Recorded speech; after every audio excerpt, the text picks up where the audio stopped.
Good morning and happy Friday. It is a gorgeous day here in North Carolina, and I've finished my morning routine and I'm getting ready to start a load of laundry and run the dishwasher. But I've noticed with these videos, usually there's a little background noise with the washer or the dryer. So today, no background noise, but I'll get that started. And I just wanted to remind you that we're finishing up our kitchen week, and I want you to finish it strong. Even if you've not been able to do any of the zone missions this week, do one. If your counters are cluttered, work on decluttering those today. Get them wiped off. My zone mission for you guys today is to wipe off your stovetop and wipe out the microwave.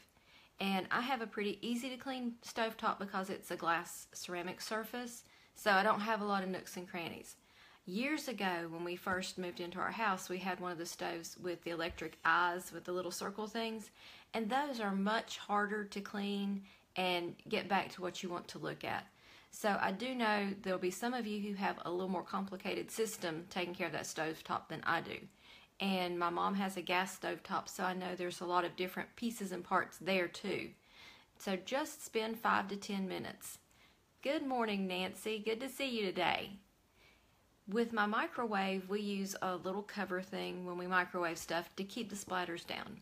But you guys know I've got boys, and they're not always that attentive to detail.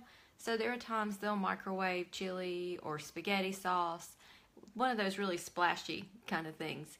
So each month I do wipe out my microwave. If it's really bad in there, I'll use a coffee cup with some water and a little lemon juice, warm it up like I'm warming up hot lemon water, and it'll steam all that dried on stuff up. Just wipe it with a wet purple rag and I'm done. So there are ways, if your microwave gets really bad, for you to do that and make it quick and easy. The boys are out today. My mom took them fishing, so if she's watching this later, thanks Mom. I know they're having a great time. So today I did my home blessing by myself. And you know, I use a lot of teamwork in my home doing home blessings. And so we were doing this together, and I was moving really fast. Today, doing it by myself, I moved fast, but it took a little bit longer. I swept 1,000 square foot of flooring. It was 2 bathrooms, 2 bedrooms, my living room, entryway, kitchen, and laundry room. So it is a lot of stuff. And I swept it, and it took me 15 minutes to do a quick sweep. I didn't move any furniture around other than pulling out my chairs from under my kitchen table to sweep under there. And then I set up the mop bucket, and I did a really quick mop in 10 minutes. So I was able to move pretty quickly because I didn't have to work on picking up the floor beforehand. It was already done. But it does take time to do that much flooring. If you have a lot of flooring to mop, if you have a mix of wood surfaces and tile, split it up. Do one of them one day and one the other day. I talk to a lady every week, and she balances every other week between her wood floors and her tile because she has so much. So figure out what it is that will work for you. Good morning, Charlotte, and there were a few others of you who said good morning, Sylvette and Joanne. And I'm so glad that your room, your kitchen, and your master bedroom are looking great. The living room is easy to pick up if your family works by picking up behind themselves. That becomes a dumping ground in a lot of cases, the living room or family room, wherever it is they sit to watch TV and play games or whatever. And I have a lady whose kids like to put together puzzles, and they like to leave them out. So if you have kids that like to do arts and crafts and that kind of stuff, have an area where they can do that and work on their project, but it doesn't interrupt the flow of your house. And then have them clean it up as they finish those projects.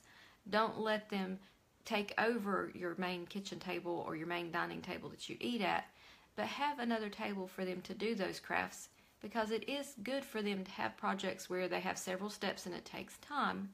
You just don't want it to take over the flow of your family, and you don't want to live with clutter just all the time.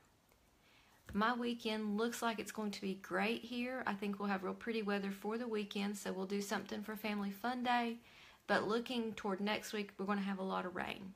So I'm going to check my list today and see if there's anything I need to have in case we don't have power. I know I have a can opener that's not electric. I have canned goods. We have a grill outside that has a little stove burner. So I will have some ways that we can cook if we happen to lose electricity during the hurricane next week.